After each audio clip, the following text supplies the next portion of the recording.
From the News Talk 1340 KROC-AM and 96.9 FM newsroom, here's Andy Brownell. Good afternoon. 64 degrees in downtown Rochester at 5:03.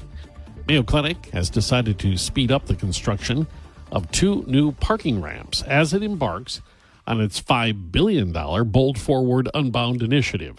A news release says feedback from staff was largely behind the decision to accelerate plans for a 1,000-space staff parking ramp at St. Mary's Hospital and a 500-space employee parking ramp next to the Baldwin Building in downtown Rochester.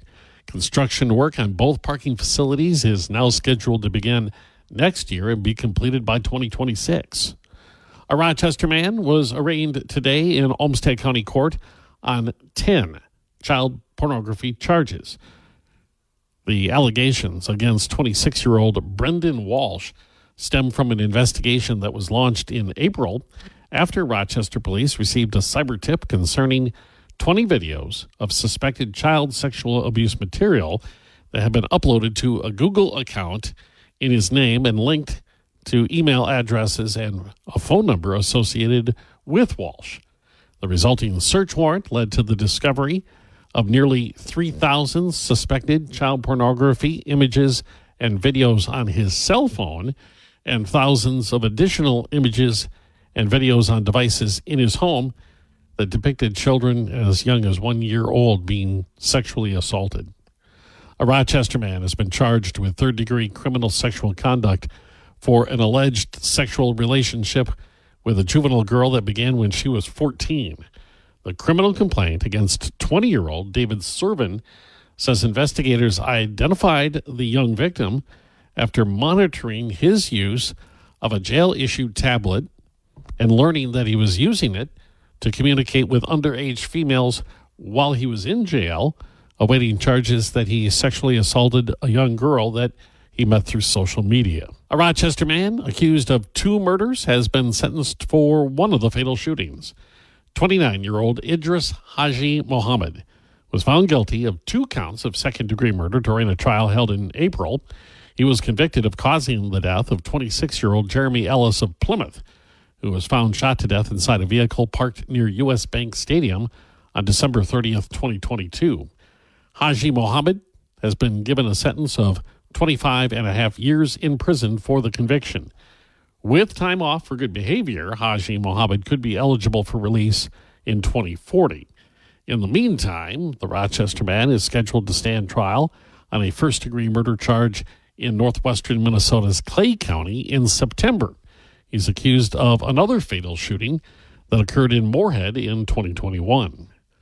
A Stewartville woman could face drunk driving and drug possession charges in connection with a traffic crash that was reported early Friday. The Olmsted County Sheriff's Office says deputies responded to the crash site about 1:30 a.m. on Friday and found an overturned vehicle resting against a utility pole along a rural road north of Dover. A spokesman says an extensive search of the area failed to locate the driver or anyone else, but about an hour and a half later, a woman called 911 and stated that she had been in a crash and woke up in a nearby cornfield. She was identified as 26-year-old Kelly Merkins. The arrest report states that deputies suspected that she was under the influence of alcohol and allegedly found 9 grams of suspected amphetamine in her possession. There were at least 4 traffic deaths on Minnesota roadways over the long Memorial Day holiday weekend, and 3 additional Minnesotans lost their lives in a crash that occurred in Kansas.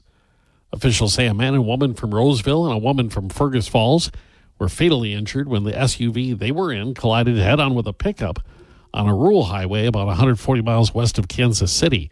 That deadly wreck occurred on Saturday. Governor Tim Walz hosted a bill signing ceremony this morning for a new state law that sets a minimum pay scale for rideshare drivers.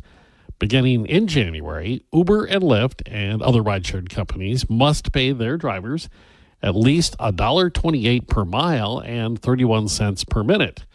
The compromise legislation was worked out with input from the rideshare companies after the city of Minneapolis approved an ordinance that called for larger pay increases. In sports, the Minnesota Timberwolves are facing another must-win situation.